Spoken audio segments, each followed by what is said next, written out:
খেলা এবং নাটক কোন পর্যায়ে চলছে সেটা কেউ কল্পনা করতে পারবেন না। গতকাল সারা দিনব্যাপী, সারা রাতব্যাপী দুবাইয়ে বাংলাদেশ পুলিশের সাবেক আইজিপি বেনজির আহমেদকে গ্রেফতার করা হয়েছে।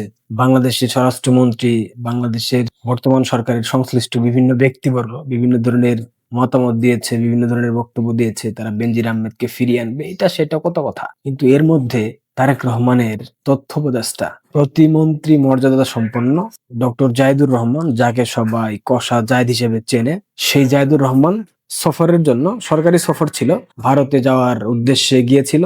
দিল্লি বিমানবন্দর ইমিগ্রেশন তাকে জিজ্ঞাসাবাদ করেছে। জিজ্ঞাসাবাদের একটা পর্যায়ে তাকে সেখান থেকে ফিরে আসতে হয়েছে। অনেকে বলার চেষ্টা করছে, কিংবা সরকারের সংশ্লিষ্ট ব্যক্তিবর্গের পক্ষ থেকে বলা হচ্ছে, জাহিদুর রহমান রাগ করে কিংবা সম্মানের জায়গা ঠিক রেখে তিনি ফিরে এসেছেন। দিল্লি থেকে প্রথমে কলম্বো, কলম্বো থেকে ঢাকা। এই ঘটনার মধ্য দিয়ে আপনারা কি ভাবেন না যে জনাব তারেক রহমানকে একটা কষে গাল বরাবর থাপড় দিয়েছে দিল্লি?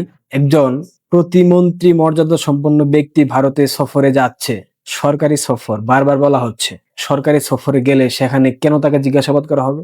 নিশ্চয়ই কূটনৈতিক কিছু বিষয় তো অবশ্যই আছে, তাই না? একটা মানুষ সরকারের পক্ষ থেকে প্রতিনিধি হয়ে সফর করবে, সেখানে বিমানবন্দর কর্তৃপক্ষ তাকে কেন আটকাবে?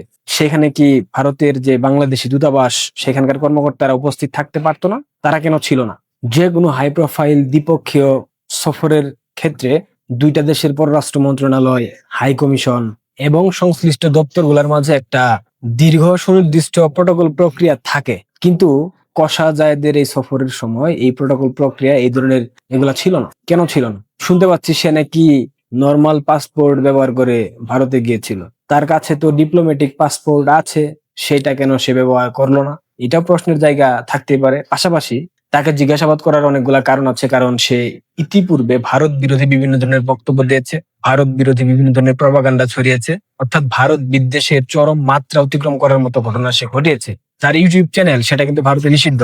এবং এও শুনতে পাচ্ছি তিনি নাকি ভিসা নিয়ে ভারত গমন করেন নাই। চিন্তা করেন, সরকারি সফর, কিন্তু ইমিগ্রেশন এবং হাই কমিশনের সেই তথ্য ছিল না। এবং প্রথম থেকেই ভারতের সর্বোচ্চ নজরদারির তালিকায় ছিল জাহিদুর রহমান। ওশেন ড্রিম অ্যাসোসিয়েশনের সম্মেলনে যাবা, কোনো কূটনৈতিক প্রটোকল মানবা না, ভাববা ভারত তোমাদেরকে সসম্মানে ইমিগ্রেশন পার করে দেবে, তোমরা ইমিগ্রেশন ক্রস করবা, ভারতে যাবা, ভারত থেকে ফিরে এসে আবার ভারত বিদ্বেষ ছড়াবা, ভারতের বিরুদ্ধে বক্তব্য দিবা, ইউটিউব চ্যানেলে লম্বা লম্বা কথা বলবা, আর ভারত তোমাদেরকে সসম্মানে ছেড়ে দেবে। এটা কিভাবে ভাবলা? দেখেন, সাম্প্রতিক সময়ে বাংলাদেশের বর্তমান সরকারের সাথে ভারতের যে দ্বিপাক্ষিক সম্পর্ক, কূটনৈতিক সম্পর্ক, এটা তলানিতে। কারণ ভারত যেটা প্রত্যাশা করেছিল, বাংলাদেশে মৌলবাদের উত্থান ঠেকাবে বিএনপি, বাংলাদেশি মৌলবাদীদের কোনো প্রকার ছাড় দেওয়া হবে না, বাংলাদেশের জঙ্গি জিহাদি মৌলবাদীদেরকে ভারত বিরোধী বিভিন্ন ধরনের কর্মকাণ্ডে লিপ্ত হওয়ার মতো কোনো প্রকার সিস্টেম এই সরকার রাখবে না। কিন্তু তারেক রহমানের সরকার সম্পূর্ণরূপে ব্যর্থ হয়েছে।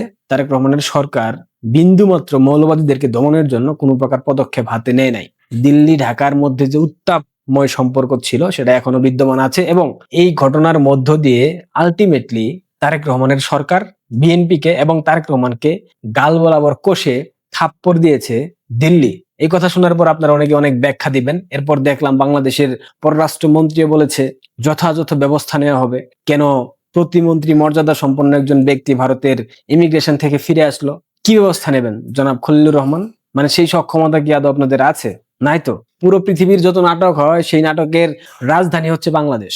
তারেক রহমান ভারতের প্রিয় পাত্র হতে চায়, কিন্তু ভারত তারেক রহমানকে বিশ্বাস করতে পারে না। সেই 7 সিস্টার্স দখলের পরিকল্পনা, সেই 10 ট্রাক অস্ত্র ইস্যু, উলফা নেতাদের আশ্রয় প্রশ্রয় দেওয়া, এগুলা কি ভারত ভুলে গেছে? ভুলে নাই। আমরা বারবার বলে আসছি, বাংলাদেশে ভারতের যদি কোনো বন্ধু দল থাকে, সেটা বাংলাদেশ আওয়ামী লীগ। এর বাইরে ভারত যাকেই বন্ধু মনে করবে, তার কাছ থেকে প্রতারিত হবে, তার কাছ থেকেই ক্ষতিগ্রস্ত হবে। জাহিদুর রহমান স্বীকৃত ভারত বিরোধী। তবে কিভাবে জাহিদুর রহমান প্রধানমন্ত্রী তারেক রহমানের তথ্য উপদেষ্টা হয়ে যায়? জঙ্গি জাহিদুর রহমান, তোমাকে দিল্লি পুলিশ লাথি মেরে বের করে দিয়েছে। তুমি যদিও বলার চেষ্টা করছো তোমাকে পরবর্তীতে ঢোকার জন্য বলা হয়েছিল, কিন্তু দিল্লি তোমাকে ঢুকতে দেয় নাই। তুমি সরকারের প্রধানমন্ত্রীর উপদেষ্টা, কিন্তু তোমার ইউটিউব চ্যানেল ভারতে নিষিদ্ধ। তুমি বুঝো না তোমাকে কিভাবে ট্রিট করে? আর তোমাকে জুতা মেরে মূলত তারেক রহমানকে বুঝিয়েছে তীরের মতো সোজা হও, নইলে ভবিষ্যৎ খুব খারাপ। দিল্লি ঢাকার সম্পর্ক এই সরকারের অধীনে কখনোই ঠিক হবে না, কখনোই সম্পূর্ণ স্বাভাবিক হবে না। কারণ এই সরকার সেদিকে আগায়নি, সেদিকে আগাচ্ছে না।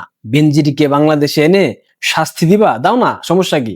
তাতে আমাদের কোনো কিছু যায় বা আসে না। কিন্তু তোমাদেরকে যে এই দুবাই দুবাই করতে করতে দিল্লিতে তোমাদের উপদেশটাকে সহবাস করে বাংলাদেশে ফেরত পাঠিয়েছে, সেটা তোমরা চিন্তা করো। মজাই লাগে, মজার মজা। ভালো থাকবেন, ধন্যবাদ। Audio Jungle.